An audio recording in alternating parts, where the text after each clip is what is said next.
After school, I walked out the gate and tossed my cold biozi into the trash. I turned to leave, but suddenly some strange words appeared before my eyes. Oh my god, the female lead is actually eating food out of the trash. She is so pitiful. If only someone could help her, only the male lead can help her. Too bad they won't meet for another 3 years, I whipped my head around. And right there was a skinny pale girl pulling the cold biozi I had just thrown away out of the trash can. She looked at me in a panic and said, I'm sorry. I thought you didn't want it anymore. I strode right over to her, snatched the cold biozi from her hand and tossed it back in the trash. At that moment, a few more lines floated past my eyes. No way. This random guy is so cruel he throws food away and won't even let someone else eat it. I feel so helpless, like I want to slap him through the screen. The girl dropped her head in shame and whispered, I'm sorry. I put on a smile and said, you can't eat stuff from the trash, come with me. This upperclassman is treating you to some noodles by the looks of her. She was a first-year high school student. She froze for a second and instinctively tried to turn me down. No, it's okay. My family's noodle shop is free, so let's go. I practically dragged her onto my little electric scooter and headed straight for my family's noodle shop.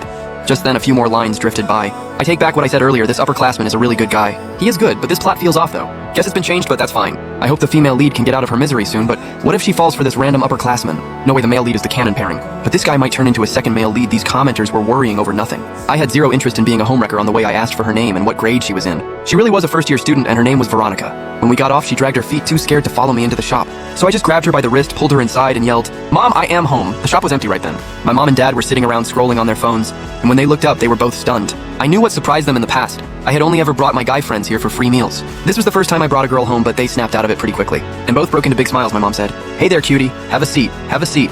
What kind of noodles do you want? I will make it for you, my dad added. We have toppings like ribs, chicken beef, and braised pork intestines. Veronica sat down all tense and uneasy, and said in a very tiny voice, Thank you, sir and mom. I am not big on meat, so just a plain noodle soup is fine. The commenters left sympathetic notes. Oh, sweetie, isn't beef noodle soup your absolute favorite? She just doesn't want the owners to go to too much trouble. The female lead really has a good heart. Her life is just way too cruel. I made the final call. Mom, 1 large beef noodle soup. My mom smiled and replied, Sure thing, honey. Now come back here and help me out. I followed my mom to the kitchen, while my dad stayed out front to chat with Veronica. My mom turned on the stove, and with a stern face, she whispered to me, What is your relationship with her? I quickly explained. There is no relationship at all. She's a first-year student. Like an hour ago, I didn't even know she existed. You didn't know her. Then why did you bring her here? Did you think she was so desperate for a free bowl of noodles? I let out a sigh. Mom, I saw her pulling the cold biozi I threw in the trash and eating it. My mom's jaw dropped and she couldn't get a word out for a long time after a good while. She smacked me on the arm and scolded me, wasting food, you deserve a beating. I clutched my head and said, all pitiful, you packed way too much for me. And I couldn't finish it all, I was scared to bring it home. Because you would nag at me again, so I threw it away from now on. You only take as much as you can eat. No more wasting food, got it? My mom was worried Veronica wouldn't have enough, so she cooked a huge portion of noodles with beef topping, and even piled on whatever leftovers we had when I set that giant bowl on the table. Veronica looked completely overwhelmed and said, That is way too much for me. I can't finish all that, it is okay. Just leave whatever you can't eat. Veronica quickly changed her tune. I can finish it, I can eat it all, just eat. But seriously, don't force yourself if you really can't. Don't make yourself sick, okay? Veronica's eyes suddenly went red, and she hung her head staring at the tabletop as she whispered, Thank you, don't mention it. Now hurry and eat, it tastes bad when it gets all mushy. The comments all started praising us. This upperclassman and his family are all such kind people. Looks like the female lead won't have to go hungry anymore. Not necessarily helping once. Doesn't mean helping forever. But this is still really nice. A whole lot better than her own mom, who got a new family and just completely abandoned her daughter. Veronica ate her noodles in tiny bites, but big fat tears kept dropping and splashing into the bowl. Seeing that made me and my parents' hearts all ache. And we all looked away one by one. My mom pulled me back into the kitchen and asked, So what is actually going on with this cutie's family? The comments hadn't revealed enough info yet, and I had just met her, so I shouldn't have known too much anyway. So I said a bit uncertainly, her mom remarried and totally ignores her. And her dad is probably dead. My mom got furious. What kind of people are they anyway? Forget it. We can't meddle in other people's family affairs. So here's what we will do. From now on, you bring her breakfast in the mornings, you get her lunch and dinner from the cafeteria, and bring her here for a late snack at night. Just consider it sponsoring a student in need. I nodded firmly, okay? Veronica must have been absolutely starved because she polished off that entire giant bowl of noodles. My mom loves it more than anything when people finish every last bite of her food and beamed at her. So cutie, did you like the noodles Auntie made for you? Veronica nodded seriously and said in a sweet voice, The noodles you made were really, really good. My mom's smile got even brighter. Then, how about you come here every day and keep Auntie company? I won't charge you a single penny, okay? A troubled look crossed Veronica's face. She seemed a bit too shy to accept, so my mom took the lead and said, How about this? You come help out in the shop every evening and Auntie will make you noodles in return. Is that okay with you? Thank you, Auntie. After Veronica finished her noodles, my parents closed up the shop, and she jumped right in to help with the cleaning when they were done. My mom suggested my dad drive her home. Veronica refused at first, but she couldn't out-stubborn my mom, so she finally agreed. However, an hour later, my dad ended up bringing her right back to our place. With a big old duffel bag in his hand, my mom and I just stared at each other. Even though she had no clue what was happening, my mom still waved Veronica over to sit down. My dad gulped down some water and said with righteous fury, Veronica's mother is an absolute piece of work to force her kid to drop out of school and work. She literally kicked her own daughter out of the house and never even checked on her. This poor girl was living alone next to a public restroom for 2 or 3 months. Surviving just by picking through the trash, my mom and I were completely floored. My mom pulled herself together and took Veronica's hands, her eyes brimming with tears, and said, Sweetie, if you don't mind, you can stay right here with your auntie and uncle. We happen to have a spare bedroom that no one is using. My dad also comforted her. Don't feel any pressure about this, you just focus on your studies. When you make something of yourself in the future, you will have plenty of chances to repay us. Veronica kept her head down and choked out, "Thank you, Auntie and Uncle." "Why are you thanking us? It's no big deal." My mom then shot me a sideways glance. "From now on, you are not allowed to bully your new little sister, you hear me?" I thought my mom's worry was totally pointless. Why would I even mess with a poor little thing like her for no reason? My mom quickly tidied up the room, and when she saw that aside from 2 school uniforms, Veronica barely had any other clothes, she started tearing up again from heartache. Veronica just stood there awkwardly trying to comfort her auntie. My clothes are plenty for me, but the comforting just made it worse, and my mom cried even harder, and kept cursing that Veronica's mother didn't deserve to be called a mom. My dad had no choice but to pull her back to their room. I stood in the doorway and explained, "My mom is just a really empathetic person, you will get used to it. Go wash up and get to bed early. I leave the house around 6:40 in the morning." Okay, I walked a few steps and then doubled back, and said all smug, "From now on, call me Big Brother." Veronica nodded sweetly and shyly, and let out a little sound of agreement. I teased her on purpose, so say it once, let me hear. Veronica pressed her lips together and then called out in a bashful voice, "Big Brother." I grinned from ear to ear. "Good little sis. Sleep well." Veronica laughed too. "Good night, Big Brother." At that moment, a few more comments floated across. "I hope good people get good karma. May this upperclassman and his family always be safe. And once the female lead makes it big, she can repay them. But please don't do the thing where they make something tragic happen." To the upperclassman and his family, just to speed up her character growth, or I am dropping this. I figured things couldn't be that cliche and dramatic the next morning when I got up. Veronica was already in the kitchen helping my mom make breakfast. I felt a bit embarrassed, so I walked into the kitchen intending to help too, but I am so clumsy. I was not only useless, I just made even more trouble. And my mom chased me out, all annoyed, "Stop making a mess for me." "Go wait outside," I grumbled unhappily. "Mom, could you be a little gentler with me?" My mom looked at me with a fake plastic smile. "Gentle? How about Mom?" Gently gives you a few slaps across the face. "Mom, am I even your real son? Or did you just find me in a trash can?" Me and my mom kept bickering nonstop. And my dad smiled and said to Veronica, "They go at it like this every single day. So don't worry about it." Veronica gave a bashful little smile. The comments started flooding in again. "Hey, this upperclassman's family vibe is so great. I am actually kind of jealous the parents and kid are like friends with each other. That really is enviable. I hope an atmosphere like this can slowly heal the female lead's emotional scars. The misfortune of childhood takes a lifetime to heal. But it is still better than nothing, same as before. I hope good people get good karma after breakfast." I took Veronica to school on my little electric scooter. At noon, following my mom's orders, I loaded $300 onto Veronica's meal cart, and only then took her to get food. My mom made it clear she had to be fed until she was totally full. So I just got her the same amount I would eat, and the tray was piled up like a little mountain. A comment popped up saying this with no offense. The female lead is such a tiny little thing. I never expected she could eat this much well. Teenagers in puberty just eat a ton. The female lead probably never even had a full meal growing up and has been malnourished forever. So this is kind of like binge eating to make up for it. I am kind of starting to ship the female lead and the upperclassman. I am on team male lead though, even though the upperclassman is great too. But I still want the female lead to end up with a male lead. I swear to God, I have absolutely no desire to be a third wheel. But riding on her coattails as her big brother is totally fair game. I am practically one of the main cast now anyway. My future is looking bright. The first year students have one less evening study session than the seniors. So Veronica would just study in her classroom after school and wait for me. And after my class, I met up with her as promised at the second floor stairway. When I got there, she was already waiting by the stairs, and the moment she saw me, she obediently walked up to me. "Big Brother?" The second I hear the female lead call me Big Brother, I just can't keep a straight face. "Come on then, let's go home." Another comment came in. "Hey, the upperclassman really does treat the female lead like a little sister." That is so touching, it even makes me feel like switching which couple I root for. Even though the upperclassman and the female lead are cute together, I am unshakably on team male lead. I don't care which couple you guys root for, I am sticking with the upperclassman all the way. We went to the noodle shop like always and ate dinner before closing up and heading home. Our home is right above the shop, so getting home is super easy once we were back. My mom pulled out all the clothes, pants, and shoes she had bought for Veronica that day, and had her try them on. The sizes were all a little big. Because my mom had a hunch Veronica was about to shoot up fast over the next stretch of time, and on top of all that, my mom had also bought Veronica a phone that was good for a student to use. Veronica froze up, not knowing what to do again. My mom took her hands and said, "Sweetie, your uncle and I talked it over. We would like to take you in as our goddaughter, would you be okay with that?" Veronica nodded through her tears. "Uncle, Auntie, I would love that." I teased her saying you have to call them Godmom and Goddad, and Veronica nodded seriously, and called out in the most solemn and heartfelt way, "Godmom, Goddad, Big Brother." I answered her all excited yes, and my dad was overjoyed too. "Good, from now on we are a real family in this life. I can finally say I have both a son and a daughter." My mom then suggested this Saturday, let's take a day off and go out and have some fun. I was all for that. Sounds great. I want to go to an amusement park, fine. Both my mom and dad genuinely adored Veronica, and I was more than happy to have a new little sister. None of us ever treated her like an outsider, so Veronica quickly adjusted to life at our place, and gradually fit right in once her nutrition caught up. She started shooting up like spring wheat stalks, just rocketing taller. It goes without saying she was going to grow up tall and gorgeous as expected of the female lead, and as expected of my little sister aside from that. She was clearly way more cheerful and confident than before, and she held her head high. With a beaming, happy smile always on her face, most of the comments were friendly. Their only worry was that I might somehow mess up the romantic storyline between Veronica and the male lead. And they even kept saying they had a feeling Veronica had a secret crush on me, but honestly I never sensed that at all. Plus I actually had someone I was crushing on, and I was going to confess after the college entrance exams. To put the commenters' worries to rest, I deliberately talked about it in front of Veronica, and made her promise to keep it a secret after that. The comments barely brought it up anymore. My parents were incredibly good to Veronica, honestly. Sometimes they treated her so well it made me jealous, and right when I was about to complain about it, Veronica would pop right up in front of me and sweetly call me big brother. And it would just melt any resentment right out of me. So what if they treat her well? I liked this sweet and thoughtful little sister too. Besides, she was the female lead. In a flash, it was winter break, and with the college entrance exams creeping up, my mom wouldn't let me help at the shop anymore. She originally told Veronica to just stay home and study too. But Veronica insisted on going to help at the shop, and even swore it wouldn't mess with her schoolwork. So my mom and dad just let her do her thing. The 26th day of the lunar 12th month was Veronica's 16th birthday. My mom and dad closed the shop at 3 in the afternoon and lugged the groceries home to cook just before dinner. My mom sent me and Veronica to the bakery across the street to pick up the cake, and just as we walked out, we ran smack into a middle-aged woman with 2 kids in tow. The woman was really fat, built like a tank, and the 2 kids were a boy and a girl, who were also built pretty solid.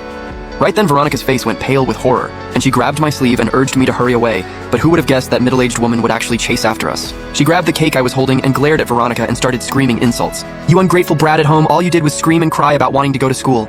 You sneaked out of the house without even making a single phone call. All you do is chase after guys and throw yourself at them. You are so shameless." He glared at me again and said, "Let me tell you, my daughter is only 16, you owe me 100 grand. Or I will sue you for statutory rape," the live chat commented. How could this woman talk about her own daughter like that? Is she really her birth mom? I guess once you get a step-parent, even a biological dad turns into a wicked stepmom. Chloe held back her tears with red eyes and spoke up. "Mom, I am still in school, bro. My senior did not bully me." Do not slander him, but the woman would not listen to reason at all. She got even more furious, thinking I was easy to fool. "Hurry up and pay or I will take him to court." I saw her clutching the cake box, so I just handed the cake to her. She passed the cake to the little girl next to her and quickly grabbed my wrist, showing no sign of letting me leave, so I said patiently, "Mom, I did not bully anyone. If you still think there is a problem, go ahead and call the cops. Just stop dragging me around and pay up. Pay up or you are not leaving." Chloe was in tears, looking at her mom with a pleading expression. "When I make money, I will take good care of you. Please do not be like this, okay? I am begging you, throwing yourself at men at such a young age. How can I ever rely on you?" She looked at me again as she spoke. "Give me 100 grand and I will not interfere with her dating you. And if you want to marry her, the bride price must be at least 300 grand. I was so mad I almost laughed, not to mention the chat. Even I could not believe a mother would actually say such things. I was about to speak when Chloe suddenly rushed over, pushed her away hard, grabbed my hand and ran for it. We ran all the way across the street and took a detour back to our neighborhood. When we got home, I told my parents about running into Chloe's mother. My parents were completely shocked and my mom could not help but sigh. "Oh my God, how can a mother be like that?" My dad was also amazed. "What a piece of work I am. Speechless," Chloe said softly. Chloe whispered to my parents, "Godmom and Goddad, I want to move out." Chloe lowered her head, radiating an aura of defeat and despair. I was so pissed off. Chloe's mom is really something, dragging the bright and sunny girl we worked so hard to raise right back into the dark. My dad looked at Chloe and said confidently, "Do not worry about it. Just stay here. Your godparents are not afraid of her causing trouble." "We are prepared," my mom chimed in. "Your goddad is right. Kids should not worry so much. We know how to handle it even so." Chloe is only 16 and her mom is her legal guardian, so it is not that easy to deal with. The live chat was also worried. Some viewers even suspected Chloe was picked up, saying her mom and siblings are all chubby. While Chloe is slim and pretty, they clearly do not look alike. That is actually quite possible, but sadly her mom would never cooperate. She would definitely refuse a paternity test. My parents talked to her all night, and Chloe finally stopped talking about moving out. But ever since that day, she has been really down, mostly just forcing a smile. We saw it all and it broke our hearts. On the 8th day of the new year, Chloe's mom showed up at the shop, and even brought a reporter claiming my parents were trafficking a minor for child labor. She also accused me of bullying Chloe, crying and making a scene to take her home, and demanded 200 grand in compensation. A crowd quickly gathered outside to watch. My parents stayed calm. Chloe watched with a blank expression for a moment, then suddenly turned and walked into the kitchen. I felt something was off, so I followed her. Chloe grabbed a knife and charged out, looking ready to kill someone. "Chloe, do not be reckless." She turned and saw me freezing in her tracks as her fierce look turned into panic. Tears welled up in her eyes, bro. I walked over, gently took the knife from her hand and put it back on the rack. "Do not do anything stupid. Trust your godparents, trust your godmom and goddad." Chloe choked back tears and sobbed, "I am just so angry. It is bad enough she tortures me, but she should not cause a scene here." I tried my best to comfort her. "What she does has nothing to do with you. You need to trust your godparents. They will definitely handle it." With my comforting, Chloe gradually calmed down. The chat chimed in again, suspecting Chloe is not her biological daughter. I had a light bulb moment. Is not today the perfect chance to get a sample? I went out and deliberately provoked her mom, and she rushed over to hit me just as I expected. While dodging, I yanked a handful of her hair. It hurt her and made her even angrier. She went crazy trying to hit me, but I played her like a fool, running around the shop making sure she could not touch me. 10 minutes later, 2 cops showed up. Seeing the cops, Chloe's mom immediately rushed over to complain and play the victim. The cop snapped, "Lady, that is enough. You would not let your daughter study," and kicked her out of the house, ignoring her completely, leaving her to sleep in public restrooms and pick up trash. Mr. Davis and his wife kindly took her in and brought your daughter home to care for her, giving her food and drinks and paying for her schooling. And this is how you repay their kindness. Chloe's mom was stunned for a moment, but quickly recovered. "You are talking nonsense. When did I ever stop her from studying or kick her out?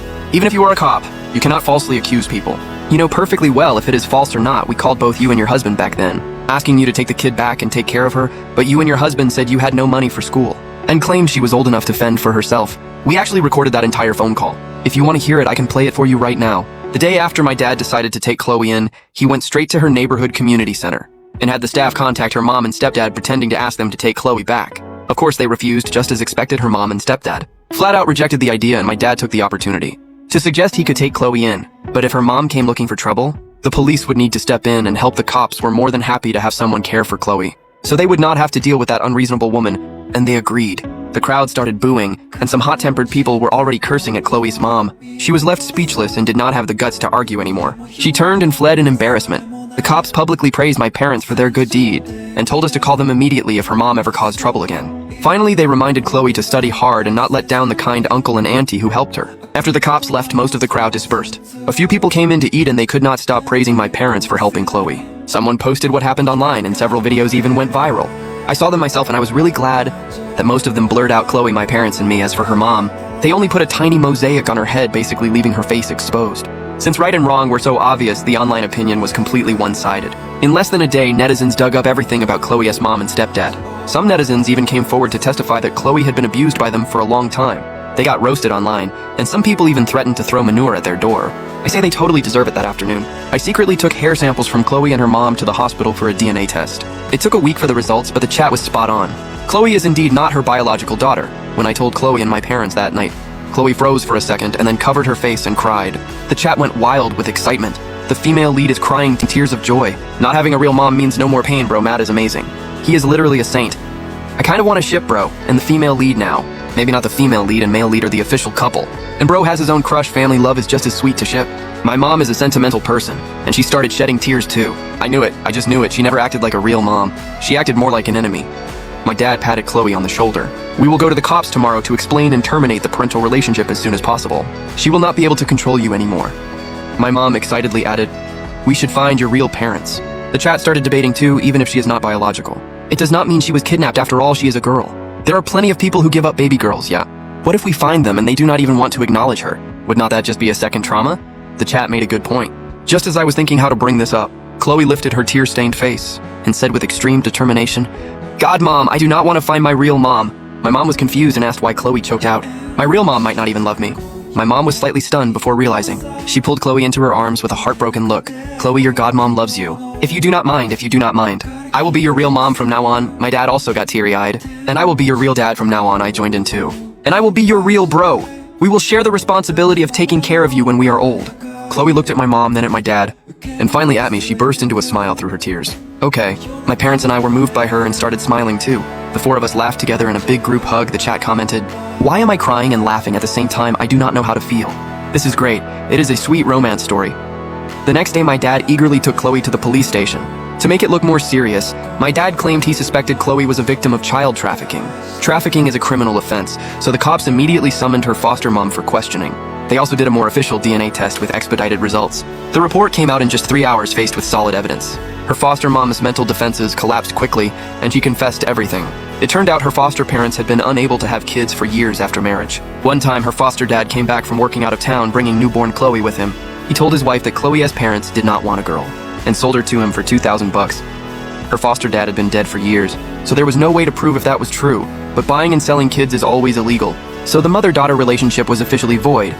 The cops moved Chloe's household registration to a collective one. My parents wanted to formally adopt her, but Chloe said she was almost 18, so there was no need. My parents always respect her wishes, so they did not push it.